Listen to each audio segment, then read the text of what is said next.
ማቴዎስ ምዕራፍ 15 ስርዓት አቦታት ክሕሉ ትእዛዝ እግዚአብሔር ዘፍርሱ ቁጽሪ 1 ሽዑ ጸሐፍትን ፈሪሳውያንን ካብ ኢየሩሳሌም ናብ ኢየሱስ መጽኦም ደቂ መዛሙርትኻ እንጌራ ክበልዑ ከለዉ ኢዶም ኣይፍጸሙን እዮም እሞ ስለምንታይ ስርዓት ዓበይቲ የፍርሱ ኣለዉ በልዎ።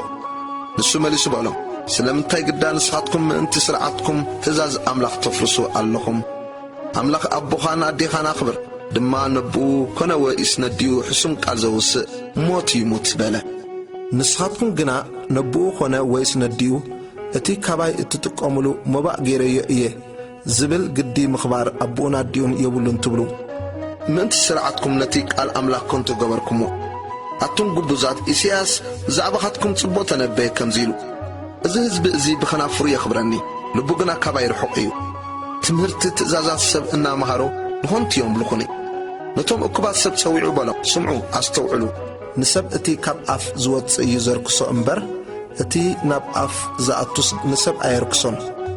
ሽዑ ደቀ መዛሙርት ቀሪቦም ፈሪሳውያን ዘረባኻ ሰሚዖም ከም ተዓንቀፉ ዝፈሊጥካ ዶ በልዎ። ንሱ ግና መለሰ በለውን ናይ ሰማይ ኣቦይ ዘይተኸሎ ዘበለ ኩሉ ተኽሊ ብስሩ ክምንቆስ እዩ። ሕደግዎም ዕውራትን መራሕቲ ዕውራትን እዮም። ንዕውር ስዕውር እንተመርሖ ክልቲኦም ኣብ ጉድጓድ ይወድቁ።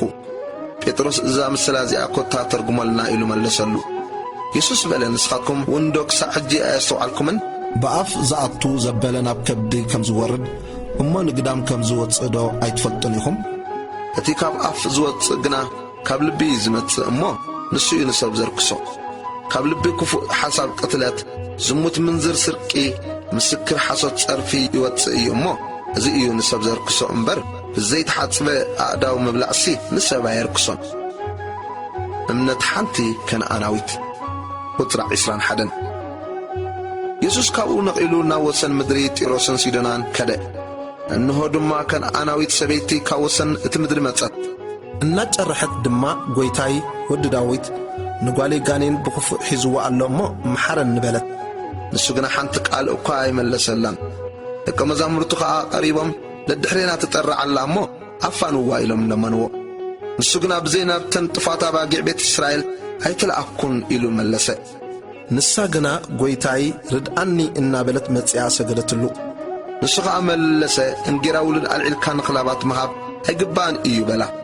ንሳ ግና እዎ ጐይታይ ኣኽላባት ድማ ካብ ማእዲ ጐይተቶም ዝወድቐ ርፍራፍ ይበልዑ እዮም በለ።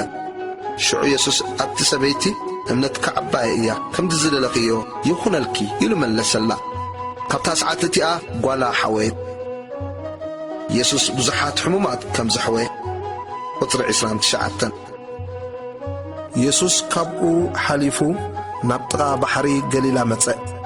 ናብ ክረን ደይቡ ኸዓ ተቐመጠ። ብዙሓት ሰብ ድማ ሓንካሳት፣ ዕውራት፣ ጸማማት፣ ቆራያት ብዙሓት ካልኦት እውን ምሳታቶም ሒዞም ናብኡ መጹ። ኣብ ጥቓ እግሪ ኢየሱስ እውን ኣንበርዎም። ንሱ ኸዓ ኣሕወዮም። እቶም ህዝቢ ድማ ዓባሳት ክዛረቡ፣ ቆራያት ክሓውዮ፣ ሓንካሳት ክኸዱ፣ ዕውራት እውን ክርእዩ ርኦም ተገረሙ እሞ ንኣምላኽ እስራኤል ኣመስገንዎ። ኢየሱስ ን4,000 ሰባት ከም ዘጽገበ ቁጽሪ 32 ኢየሱስ ንደቂ መዛሙርቱ ጸዊዑ በሎም እዞም ህዝቢ እዚኦም 3 መዓልቲ ምሳይ ገይሮም እዮም እሞ ዝበልዕዎ ስለ ዘይብሎም የደንግጹን ኣለዉ። ኣብ መንገዲ ከይደኹሙ ኸዓ ጸሞም ከሰናብቶም ኣይፈቱን። ደቂ መዛሙርቱ ኸዓ ኣብዚ በረኻ እዚ ደኣ ንኽንድዚ ዝኣክል ህዝቢ ዘጽግብ እንጌራ ካበይ ክንረክብ ኢና በልዎ። ኢየሱስ ድማ ክንደይ እንጌራ ኣለኩም በሎም። ንሳቶም ኳ 7 ሒደት ድማ ዓሳ በልዎ። እቶም ህዝቢ ድማ ኣብ ምድሪ ክቕመጡ ኣዘዞም። ነተን 7 እንጌራ ነቶም ዓሳን ኣልዒሉ ኣመስጊኑ ቈረሰ፣ ንደቀ መዛሙርቱ ድማ ሃቦም። እቶም ደቀ መዛሙርቱ ድማ ነቶም ህዝቢ ሃብዎም። ኩሎም በሊዖም ጸገቡ። ዝተረፈ ቈረርስ ድማ 7 መሶብ መሊኦም ኣልዓሉ።